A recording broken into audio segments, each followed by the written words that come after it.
Hi, I'm Joshua, Hi, I'm Talia. and welcome to our podcast, The Uncommon Senses, where we reflect on the nature of knowledge and how we know what we claim to know.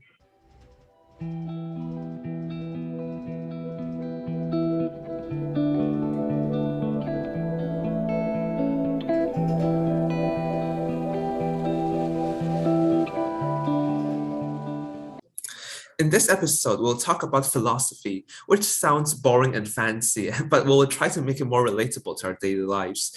We'll try to look deeper onto the concept of reality, especially the different theories related to them and their relationship with our minds and knowledge. In this episode, we'll talk about mainly five different kinds of reality, namely common sense realism, scientific realism, phenomenalism, idealism, and ontological realism. We'll go into each of them and try to look at some examples of how it relates to our daily lives. This episode will be a continuation of the last episodes, which has introduced us to what ultimate reality is. So if you haven't checked it out, you should go look into it, and the links in the descriptions below. So theories of realism can change how we see the world and how we think the world operates, and it is a major topic in philosophy. To demonstrate this, I'll be using examples of a table and how it is interpreted across different reality. Firstly, we'll look into common sense realism, which is a reality based on the assumption that reality is what we see as it is. It relies on common sense, which is what seems logical to you. In other words, it is based on intuition, aka your gut feeling, and what you feel is the reality. Firstly, it states that reality is independent of observation. So no matter if you are here or not, reality stays the same. In short, your observation does not change the nature of the reality, and reality does not change when you observe them. Using the example of the table, if a person believes in common sense realism, he would describe the physical appearance of the table, like what the material the table is made of, the color of the table, its structures, and its shape or form. Some advantages of this mode of realism is self-evident, as it is simple and easy to understand, and less likely to lead to confusion or a feeling of lost. This mode of reality is very easy for people to interpret, as it is basically what people see or feel. Hence, it makes it easier for people to understand. Another advantage of this mode of realism is that it's very hard to argue with and it's very easy to prove, as it mainly relies on empirical realism and what people feel or what people see. Therefore, it provides a very strong argument as to why people should believe in common sense realism. Some advantage of common realism is that it fails to account for illusions or the impairment of senses. As we have learned in the last couple of episodes, our senses are really fallible and vulnerable to external changes. And in this reality is simply based on of our empirical observations and senses. Therefore, this could result in a false perception of reality. And we'll explore more on this when we discuss the fallibility of memories and the power of emotions in the ways of knowing, as these factors all have a powerful influence of how we perceive our surrounding world. Secondly, this mode of reality does not account for things we do not sense or do not know. So if there's something that we cannot see or we cannot sense, does that mean it doesn't exist? Common sense realism disputes the existence of fundamental and natural phenomena such as gravity, oxygen, or if you know in physics, dark matter. In common sense realism, it states that only the things that you can see or the things that you can sense are the things that actually exist. So if we talk about if we apply this theory onto other natural phenomena, it is very natural for common sense people who believe in common sense realism to arrive at the conclusion that these things does not exist, which we know isn't the case based on scientific theories and other ways of proving. So Talia, is there any examples of you using common realism in your daily life that, as we have seen, it's not a perfect mode of reality, but is there examples of you using it, and to what extent do you believe in common sense realism? I think that we are using common sense realism. All of us are using it every single day in our daily lives because it's really just relying on our common sense. And you always hear people say, just use your common sense and think about this. And also, I think it's very interesting that you think common sense is based on intuition and gut feeling, because I actually never thought about it that way because, yeah, it just seems like this seems to be a logical thing because this is what I saw, this is what I've heard, and hence this becomes my reality. Um, and yeah, I do think that in a large extent, this is based on our own gut feelings of what we perceive the reality to be by relying on all of these five senses. So regarding to the question of how like, my examples of using any common sense, I think whenever I'm trusting what I see, trusting what I hear, trusting my five senses, I think that is when I'm using my common sense to see the reality. Yeah, that's very true. I mean, from a day-to-day basis, we do use our senses a lot, and we do trust our gut feeling a lot in all the decisions we do, be it conscious or subconscious. Also, just a follow-up question: to what extent do you think common sense realism is rooted in other realisms, like for example, like scientific realism, as we'll go into later? So basically, reality based on scientific theories, or other kinds of theories about what constructs our reality. Yeah, I definitely think common sense realism is founded on scientific realism and also phenomenalism, which we'll talk about later, which is a real reality that we have from our experiences. Um, because I think we've learned from our experiences and all of these senses, all of these information that we derive from, our five senses are based on our past experiences. And in terms of scientific realism, I think is very similar because they all kind of deals with reality and, having this idea that reality is independent of the observer, that it is the fact, this is what it is. In that sense, I think both of them uses a very similar thinking method or logical thought situation. I think common sense realism is the most different from idealism, which I'm pretty sure we will talk about it further because when I first heard about idealism, I think it's just what the hell is this thing? What the hell is this theory that reality only exists in our minds? But then the more I think about it, the more I kind of really think that's true. And I think it's really fun to, look into different theories of reality and seeing how we perceive the world and our reality. So yeah, to just kind of wrap up my answer to your question, I would say common sense realism is more or less very similar to scientific realism because of the same thought method, as well as phenomenalism, because all of us, like all our five senses, we learn how to process information from them because we got the experiences. Yeah. Exactly. As we can see, these realisms are interact with each other and none of them exist independently.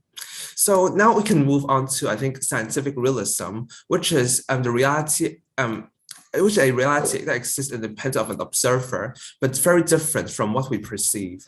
So it is one of the most commonly accepted type of realism. So it's mainly what we learn at school, be it in biology class, chemistry class, or physics. And it is one of the realism that most of our textbooks or literary theories are based on. So it is a kind of realism that relies on scientific proofs, so where its validity is dependent on how data could be reproduced. So, for example, this type of realism relies on peer reviews in scientific community to reach a consensus of which we can all commonly agree on what reality is. In this mode of realism, the best theories and models are derived from observable and unobservable aspects of the world as described by science. So as we say, observable aspects. So in science, we mostly rely on empirical observation in order to prove that certain theories works or that certain substances exist. And on the other hand, it also relies on unobservable aspects. So now we have a lot of different theories, as we mentioned before, about dark matter or dark energy, gravity. So these are things that makes it very hard to arrive at the empirical conclusion, but it is generally accepted in the scientific community that it exists based on some calculations and theories by scientists. So going back to the example of a table, if we accept scientific realism, we will say that the table is made of atoms of elements of the periodic table. We'll say that it is 99% vacant due to the structure of an atom cloud and is consistently vibrating at a certain frequency and direction. So as we can see, this is different from common sense realism because when we touch a table, we do not feel that it is empty or that it was vibrating. But according to scientific knowledge, we're told that a table is made up of matters and atoms, which are mainly hollow and also vibrating in nature. So we see there's a disparity between what we can sense and what reality is as explained by scientific realism. As we can see, scientific realism explains the limitation of our senses, however counterintuitive it may be. So some advantages of scientific realism is that it's a seat where common sense realism has failed, where it offers a plausible explanation to how illusions work and what we see and feel may not be the whole truth. As mentioned by the example above, we can see that scientific realism could explain some theories or some limitations to common sense realism as explained by the certain empirical conclusions and its limitations. A second advantage of common sense realism is that it is comfortable with uncertainty. So in this scientific community, there is no such thing as hard evidence. In other words, everything is subjected to change. So as technology advances and we have better means to understand what the world around us, we develop newer theories that at times contradict and disprove older ones. This is what we call a paradigm shift, where there is a shift in how the general society thinks and does things.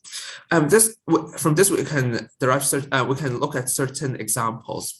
So one example is the atomic theory, where we can see a huge disparity between how an atom is perceived between time when the idea of an atom was first conceived, which is from the Greek philosopher Democritus in the 5th century, and how we currently perceive atoms, which is from Erwin Schrödinger in 1926.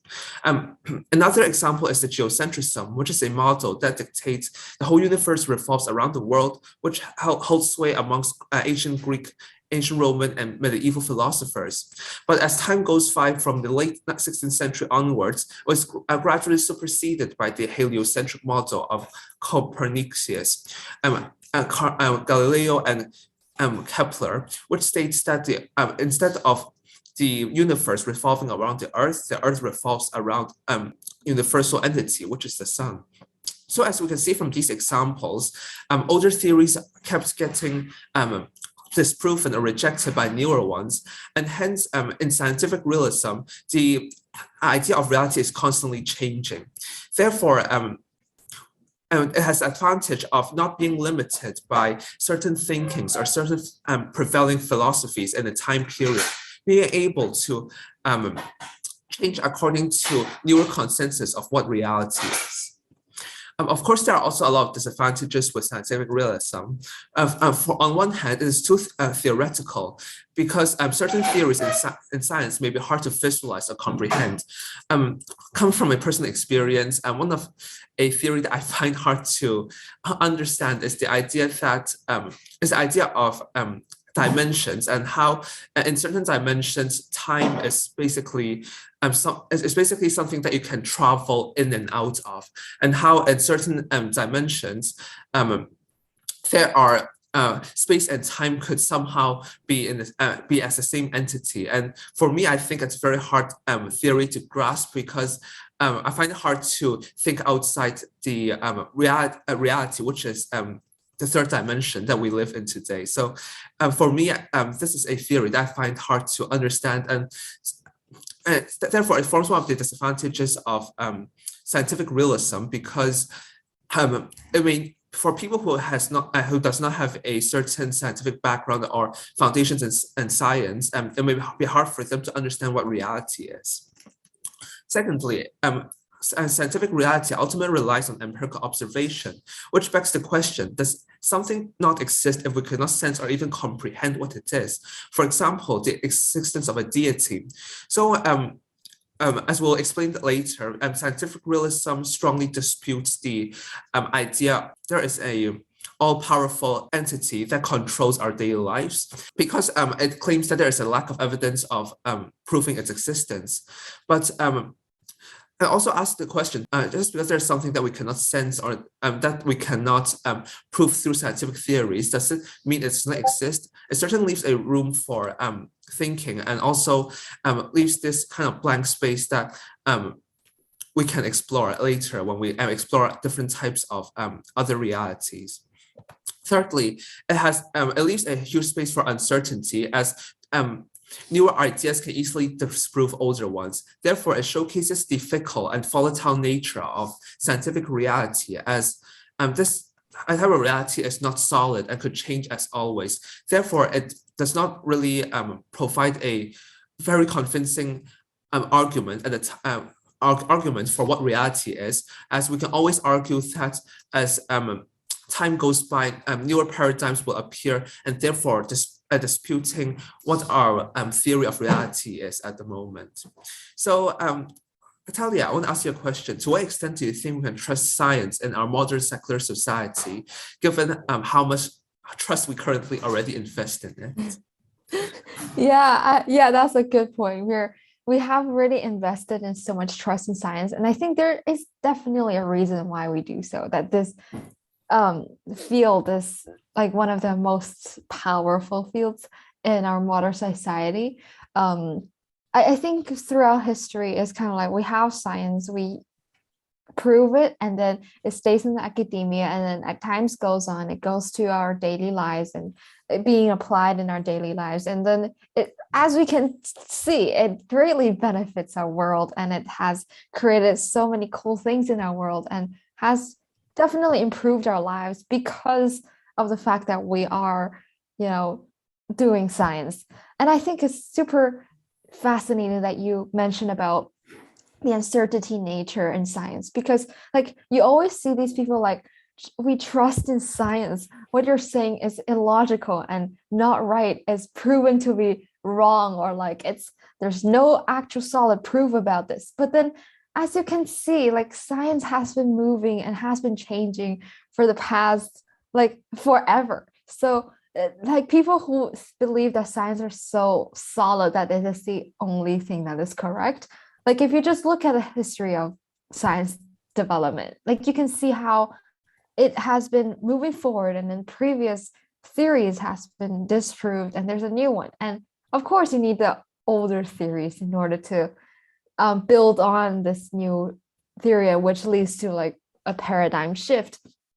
But I think those who believe that science is stationary and there's only one right or wrong is just honestly have a look at science history, have a look at how far we've come, and then you'll realize that it is definitely a very volatile field and is forever changing. And I think that's like a really good thing. Like it's not 100% right or 100% wrong. There's definitely rooms for you to develop and to discover new things.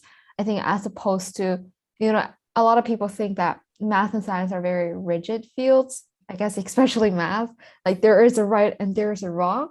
However, like as you can see, if we go to a further up the ladder of like the the academic field, like you'll see that it can be really fun, and there's multiple ways for you to do one single problem. And there's still quite a lot of interesting things that I think we can still discover. So I would say that science, we trust it a lot in our society, and I'm pretty sure, and there is a reason why we do that, because it has brought us so much good things. However, I think we should definitely keep an open mind, even within the scientific field, that what we're learning right now might not be the absolute truth, and it should keep going. We should keep evolving. We should keep building up new theories from our existing ones. And I think that is what science is about. It's not supposed to be very rigid and boring. Yeah, definitely. As mentioned before, the uncertainty and the kind of volatile nature of science could both be an advantage and disadvantage in the field.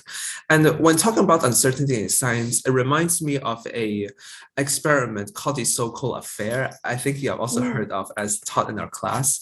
So it is basically a experiment done by Alan Sokal, a professor in New York University, and he tries to test the academia's intelligence intellectual rigor by submitting some fake journals and trying to see whether those journals will get redacted by the corresponding publishing journals. And what he had found out that through really meticulous fabrication of data and also using really a really specialized jargon, he was able to fool the peer reviewers and hence having his fake article published in the scientific journal. And the reason why I bring this case study out is that I think it showcases perfectly of how science is not always reliable, as there are hoax, there are human errors, and also as we have talked about, there's a very fickle nature about it. So as we can see, this also reveals kind of shortcoming of believing in scientific realism, as there is always room to argue. There is always be a newer version of what our reality is, and to kind of believe in this kind of reality makes what we feel and what we experience rather volatile and unstable.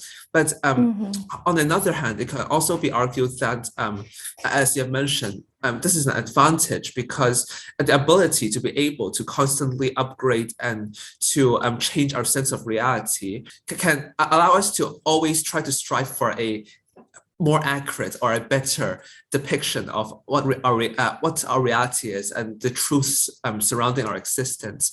So as in conclusion, as we have talked about, I completely agree with you. Scientific reality, especially the uncertain nature, could both act as an advantage and disadvantage. So I think now we can move on to phenomenalism, which is, as you will see later, also related to scientific realism. So in phenomenalism, it states that we will never truly know reality beyond our understanding, and that our understanding is based on our own experiences. Therefore, we can conclude that we cannot comment on reality outside of our own experience, where reality is defined as a permanent possibility of experiences. So as we can see in this modality of reality,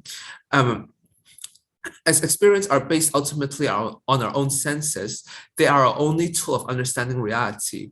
This is not hard to understand because our senses, as we have covered in previous episodes, are the only way we can contact the outside world. So be it using our eyes to see the world, using our ears to listen to the world, these are the only way we can kind of process and interpret external stimuli, at least in the most direct sense, because as we've learned previously, we also have our sixth sense or other more unusual senses, but those are more indirect form of interpreting reality. And ultimately, our empirical experiences are rooted in our five senses and our most fundamental senses, so to speak.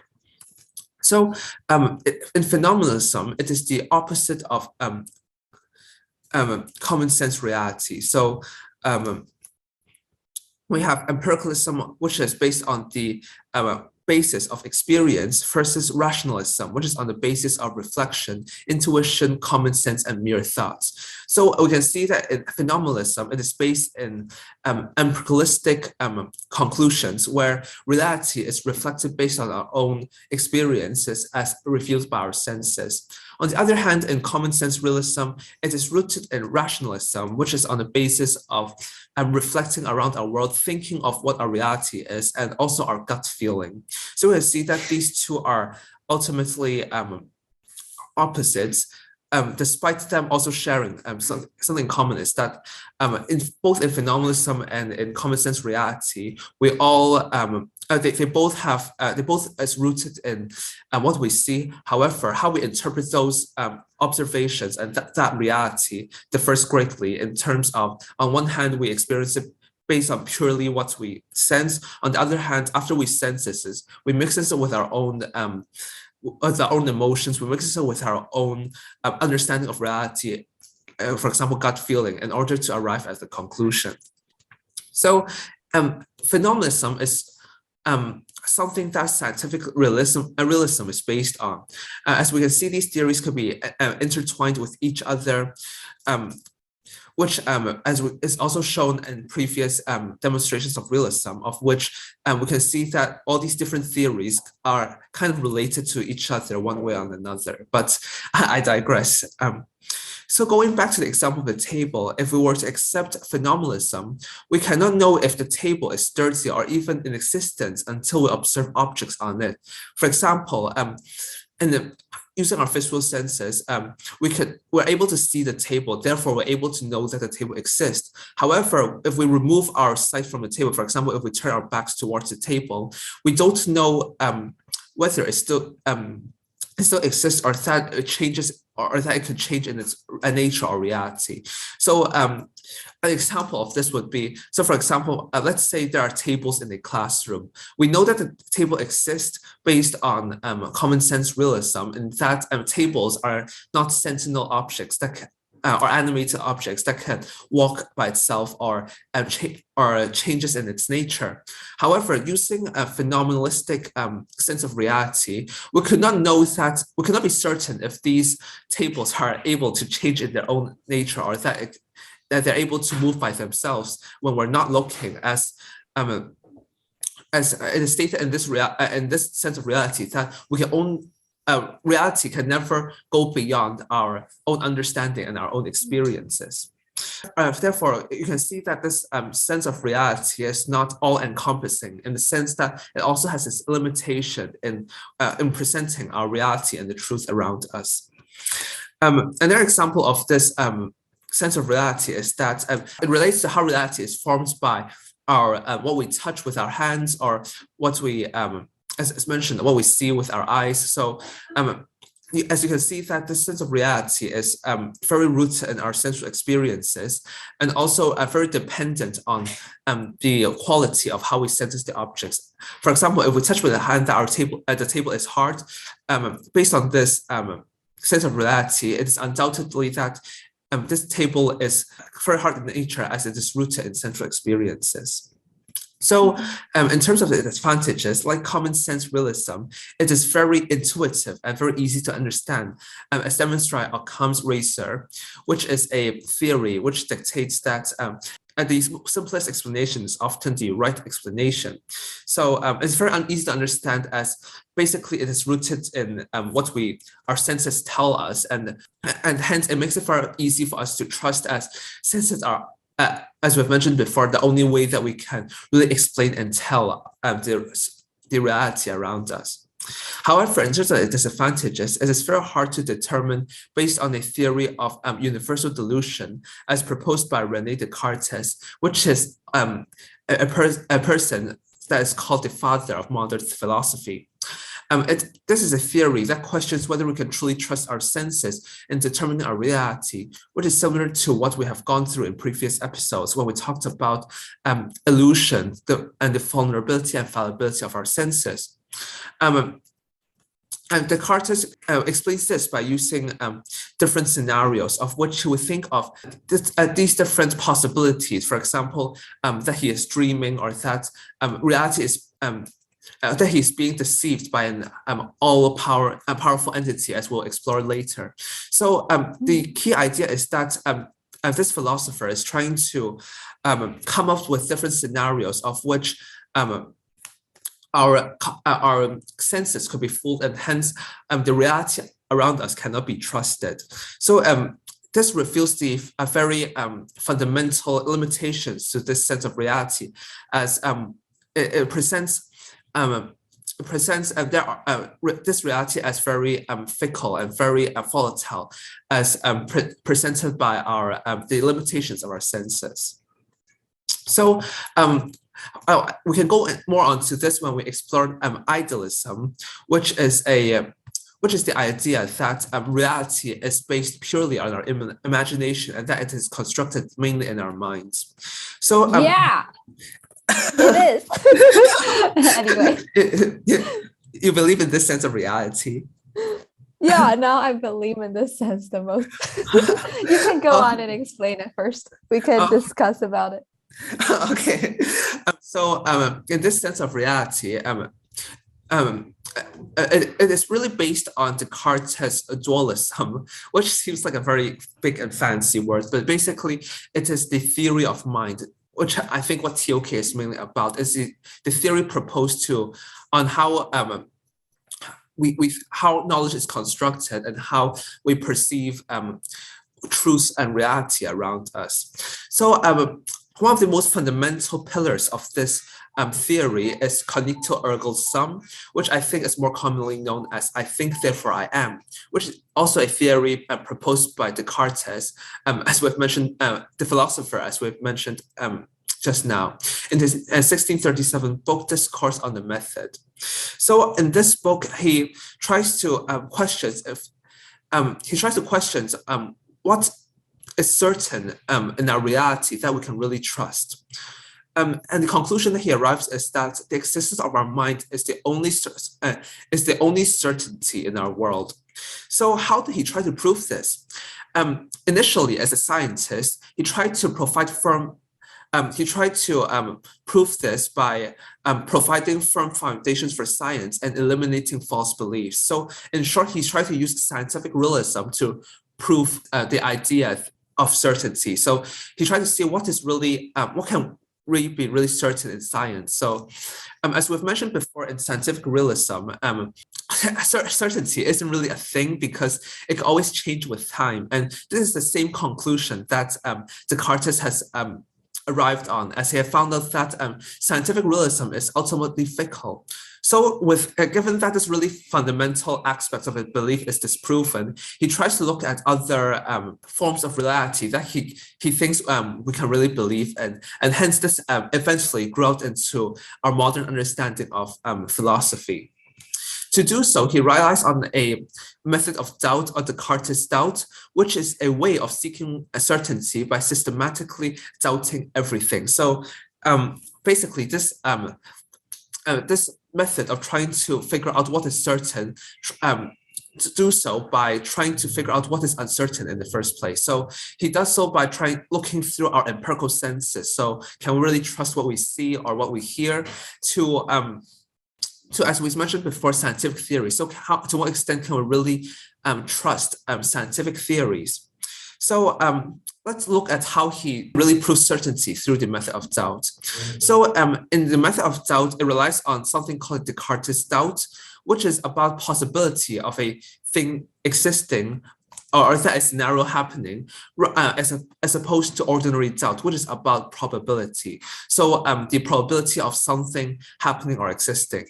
So this may sound very confusing, but let's look at some examples, or let's look at how the system works. So for example, let's try to use these different doubts to answer the question of whether the sun will come out tomorrow. And we use ordinary doubt, which predicts reality based on the probability that it will come out. We can probably say that the sun will come out tomorrow because there's a large probability it will, based on former statistics and experiences. So I think up till now, throughout history, the sun has come out like every single day. So based on these experiences, we can arrive at the conclusion that the sun will come out tomorrow. However, if we use a Descartes approach to doubt, well, we doubt that the sun will come out. So we're uncertain whether the sun will come out, as this is not a given. In other words, there's still a possibility that, for example, in a very imaginative scenario, it will just blow up and basically cause a perpetual nighttime. So in short, there is a possibility that the sun would not come out, no matter how improbable it is. So by using Descartes' doubt, Descartes is starting to examine and question everything in the scientific world and the reality around us, where he comes to the conclusion that in every scenario, be it a dream possibility or a evil genius, which are scenarios that we'll explain later, there's not one thing around us that Descartes that can be skeptical of, except the existence of the human mind. So he has arrived at the conclusion that because of how fallible our senses are, we cannot really trust our reality around us and everything that we believe in around us because of how fallible our senses are. So he arrives at the conclusion that the only thing that we can really trust is the existence of our human mind. Because in everything we do, we think, if you think about it. So, no pun intended. So, um, in as we talk about like philosophy or like even in academia or like the study that you do day to day at school, we do go through a process of thinking and rationalizing our like different information around us. To an extent, this provides a infallible evidence for our mind existing. For because if our mind does not exist, we will not be able to think. So the action of thinking itself is enough to prove that the human mind is an actual entity that exists. Therefore, this serves as the single most convincing argument for idealism. As the mind is the only thing we can be certain of, it is also the only thing that we can trust, interpret, and explain the reality around us. So, Talia, going back to your reaction before, I would like to ask, now that we have gone through idealism advantages, what for you personally, what is the most convincing argument that makes you really believe in this branch of philosophy? I mean, the more you think about it, the more it makes sense, right? Like everything, it's just an idea. Your mind is the only thing that you know actually exists. Because what if like the things we touch is just, we just got the sense that we're touching something. Like the thing might not be materialistically there, but we just think of it is materialistically there because we see it. But we don't know like what we see if it's real or not. It's just some signal sent to our brain and makes us interpret that this is real. I think we're definitely going to talk more about this in the next episode, because I think there's so many literatures that delves into the idea of idealism. I think the most famous one being The Matrix, and there's actually a lot more. And there's a very interesting short story which we will discuss in the next episode.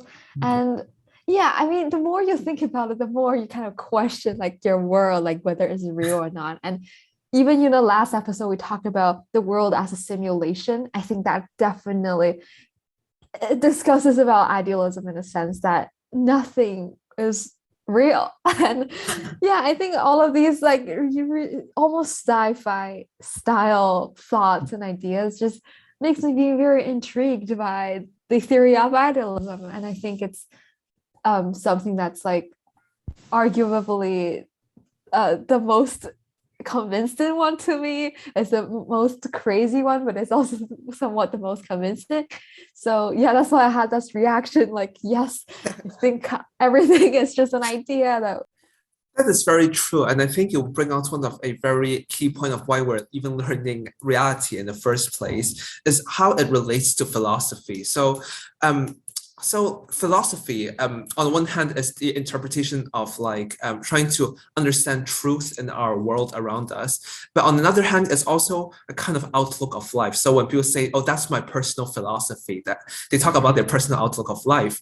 And if we look at different types of reality, especially idealism, you will see that everything around it is fickle and everything is not eternal, because for example, when we die or our soul leaves our body, we'll basically stop thinking, or we'll stop really be constructing our reality around us. So it really puts in context of how you feel life. So some people, they go to work, they for example, study really hard, they work really hard to earn these, for example, like more materialistic things or materialistic pleasure. But ultimately, if we look at like idealism, you can see that, as you mentioned, these things are not real, or like just a figment of a socially constructed imagination. So it can really change your outlook of life, as when we base on our understanding of these different senses of reality, we'll start to construct our own way of thinking what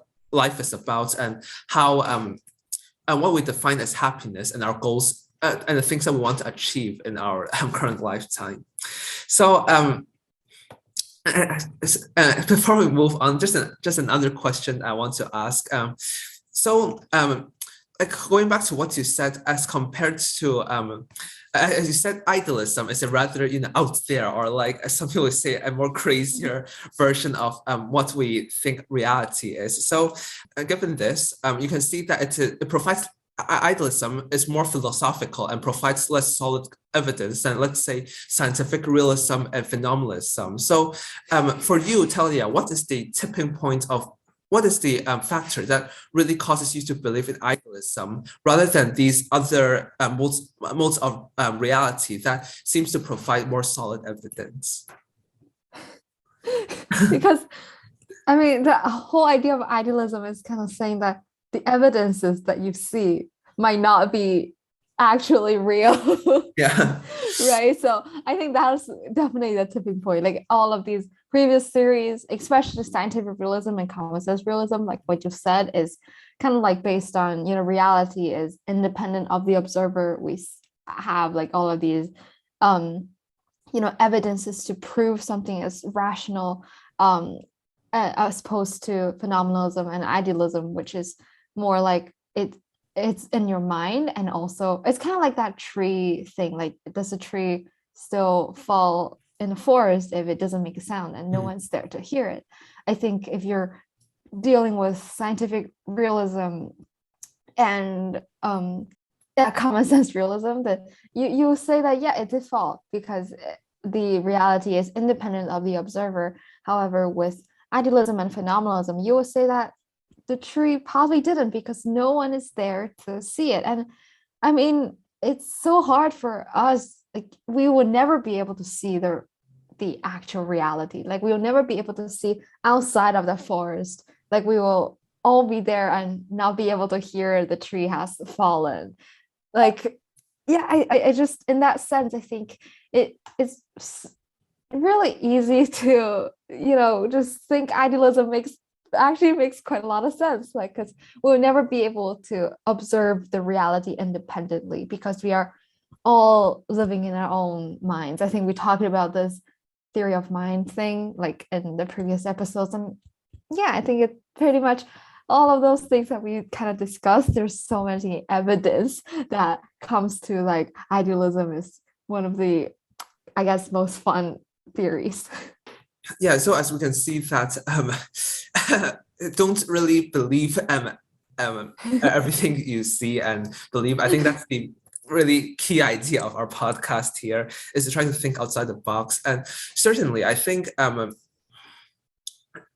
idealism is a very unique mode of reality, as it is the only reality that can really transcend or explain the limitations of our senses and construct a kind of a theory of reality completely detached from our senses, which as we can see is rather fallible.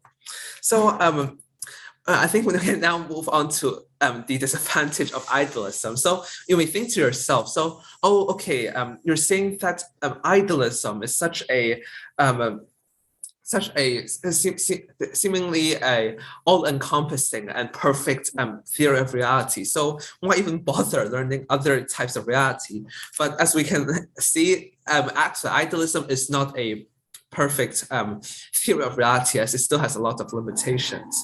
So firstly, as we've mentioned before, idealism lacks a very solid evidence, as it basically disproves all the empirical evidence we have in the current world. So it's very hard to actually provide solid proof for the existence of a reality constructed in our minds, because this kind of arrival at this mode of reality is mainly based on what we think, and also like a process of rationalization rather than empirical truths.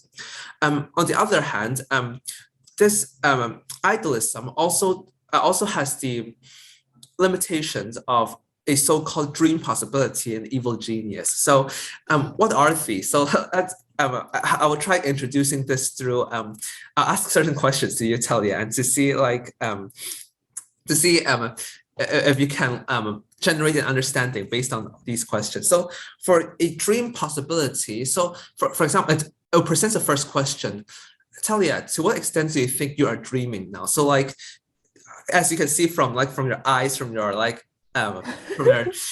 like from our senses, you can see that we're doing a podcast. You're sitting in your home, you're looking at your screen, and we're conversing about philosophy. But to what extent do you think all of this is not true, and that in reality you're actually on your bed and you're imagining all of this around you?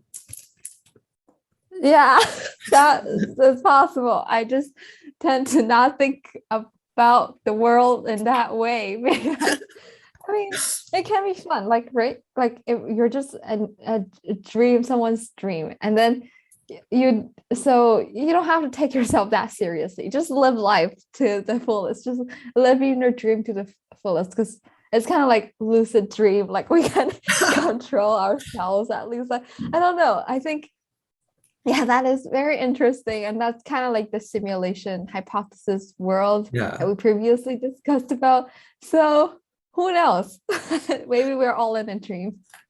Exactly. And as you mentioned before, this is very related to the idea of like matrix type of like reality, of which if reality is constructed in our minds, there is no there's no telling of whether there could be like external influences that could construct a reality that we are not that we are completely unconscious of. So over the years, this has given rise to a lot of so-called like conspiracy theory. So the idea of that there is different timelines, or that there are different versions of yourself throughout the entire universe, and the idea that there's a multiverse. So at the same time, like as of in presently, at the same time, there are other versions of yourselves doing different types of things. So so this is the first idea of the limitations to an idealism, is that there's, as if reality is really constructed in our minds, there is really no telling of whether there's something could interfere with it, as our minds are, as much as empirical senses, are also very volatile and subjected to change. And the second idea is an evil genius, which is a similar idea. So Telia, to what extent do you think there is for example, there's a devil or a very evil deity that is controlling your mind, and that it is creating this really false reality around you. And in reality, you're, as we mentioned before, in reality, you're not really doing a podcast, but perhaps doing something else. For example, slaving away in some sweatshops. Oh my God. Yeah, that idea is like quite similar to the Matrix again. Like they're just there to, the human energy are just there to feed to these like machines. And yeah, like it was very interesting because like, what if the deity is just a 10-year-old boy playing The Sims, and we are the Sims, and that 10-year-old boy has nothing to do but to make us suffer. Like that is also possible. So I mean, right now, my life has been okay. I'm grateful for everything that I got. So I hope there isn't an evil genius, controlling me as their simp and making me suffer. So thank you to that 10-year-old boy. Yeah, thank you. But yeah, I mean, under the theory of idealism, if our reality is, just an idea and like nothing is real, and there is possibly that there's an evil genius out there, then that can be scary for us. Yeah, definitely, because the idea that someone, like we're not in control of our own fate, is ultimately very scary. So as I will mention in later episodes, this also relates to the idea of free will, whether we are really in control of our own reality. So just a little more elaboration on this. Under idealism, it states that we are in fact we're in fact in control of our reality, because reality is basically how we think it is and what we imagine it to be. However, as you can see in these disadvantages, this may not always be the case, as there could always be external influences. There could also always be some other factors that changes our construction of reality. In short, even though we can be certain that our minds exist, there is no certainty in the idea that the nature of which our mind exists and within our control, or that it is an accurate representation of truth and reality. So lastly, we'll briefly go into the religious reality, but we won't go into too much depth because we're going to cover that later in later episodes when we go through different ways of knowing and different areas of knowledge. So in short, in religion, reality is constructed and controlled by a deity. So it is defined by three characteristics. First, it is omnipotent, which describes the deity having unlimited power and can do anything that one could ever imagine. Secondly, a deity must be omnipresent, sorry, where it is everywhere at any time. So it could be right next to you, as well as it could be all the way across the world, for example, in America now. Thirdly, it is omniscient, which means that the deity must possess unlimited knowledge and knows everything at any given time. So in short, the deity will be able to predict the future, understand the present, as well as acknowledging the past. So what are the ways to prove this? So before I get into this, so Telia, I would like to know, I know this is a very contentious question, but as an atheist, do you think religion is an illogical explanation of reality in the sense that it is based more on personal experience than logic? Okay, so before I answer your question, I'm going to make a comment on the fact that the deity is like everywhere, anytime, and can be at any time. This just makes me think it is like a fourth or fifth dimensional being. Anyway. Oh, but there could be like scientific explanations to the existence of a deity. But okay, so actually when I was younger, I went to church like every single Sunday with my mom in Beijing, and like I was just going there, and then I remember it was like a part of my life, but then I think as I grow up it has become less important. I would say that I don't think religion is like illogical. Like I think there is a reason why people believe in it and worship. I think nowadays in modern times we think that is religion just somewhat redundant in the 21st century, because I'm pretty sure like before religion was used as a tool to really kind of control people and like their actions, what they do. And honestly, I think that and then I guess a lot of people in 21st century kind of like just has this kind of repulsive idea against religion. I think, however, I don't think it's the religion itself is bad, but it's what people make of it. Like how people interpret certain things written in the in like let's say in the Bible, and then they take that thing out of the context and then they just play as a god and like use it to like somewhat punish others and stuff. Like religion itself, I think all of them across the world, it's good in nature. It really wants us to become better human and really to thrive and to contribute to the society. However, being used by just very extreme individuals or even the government, it can go really wrong. And I think that is like the main point I want to make. It's really not the religion itself that we should blame, but really how people utilize it to turn against other people. So I would say that I don't think religion is an illogical explanation of reality. I think there is a reason why a lot of people subscribe to it, and it definitely doesn't bring that logical aspect of the world, because we're living in the 21st century and there's a lot of explanations that we have which is different from what the religion has said. But then I'm pretty sure on a spiritual level it can provide you a lot. Yes, and it turns out there is a logical explanation to religion as a mode of reality. So this is the proof lies in a branch of thinking called teleological argument, or for the existence of God, or the ontological argument for the existence of God. So, first, let's go into the teleological argument first, which talks about how the perfect balance and high complexity of our universe can only be explained by the existence of a great designer who is able to coordinate all this and control all this to make sure that everything is on track. So, as we have learned in nature or learned in the world around us, everything seems to be in perfect balance, right? So we see life, death is replaced by life. There is always a kind of ongoing cycle processes in nature that allows it to possess a certain sense of continuity. And this branch of thinking argues that without a person controlling all this, it would be very hard to explain how everything is in perfect balance.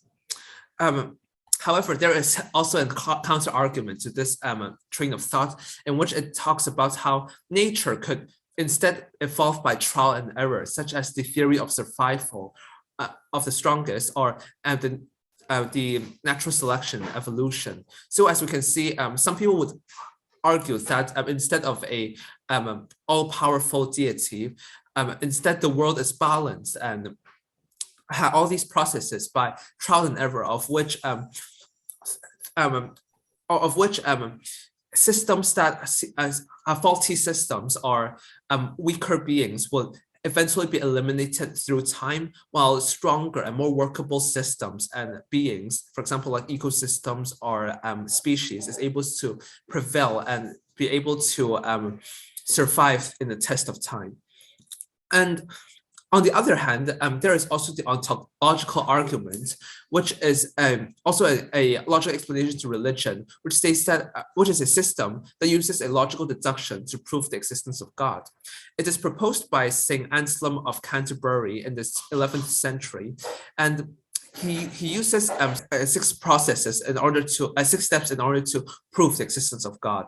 So first of all, he defines God as a being which is none greater than can be imagined. So he defined God as a being that is the greatest thing that anyone can imagine. So what is true, as we look at as we've known some characteristics of God before, which is it is omnipotent, it is omniscient, and it has all these different really great attributes, of which there is no limitation to the power of God.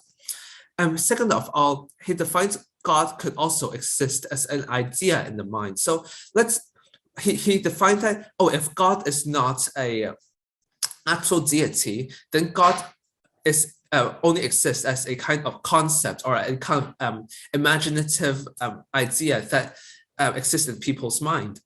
So to start off all, he talks about how a being that exists in the mind and in reality is greater than a being that exists only in the mind. So he talks about if God is able to exist both in reality and in what we imagine, this is surely greater than God only existing in our mind, because of course, if God is actually present in reality, this would be a much more powerful and much more influential kind of entity than only God being an idea that can influence people's thoughts.